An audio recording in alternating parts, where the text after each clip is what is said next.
fried fish fillet. Kasal ko dito sa broccoli and other veggies. Yan, with avocado lime and nacho cheese.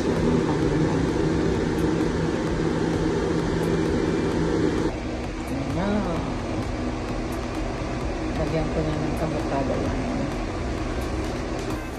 Yun, ang aking fish fillet. May dagdag din dati na ano, yung sobra kong yan yung bacon burger. Pinagdag ko na rin para pampalasa rin. Yun. Kain na tayo. And of course, mas masarap with rice.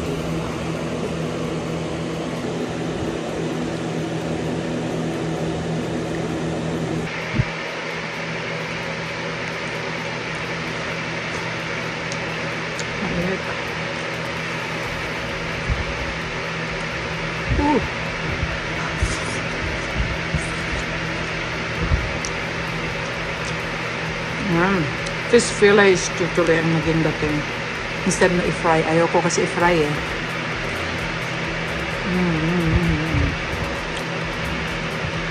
Anyway, fried na siya. Tapos, ginawa kong stew. Ganun.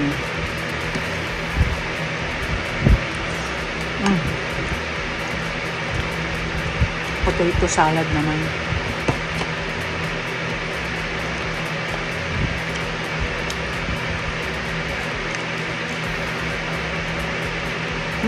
Sarap.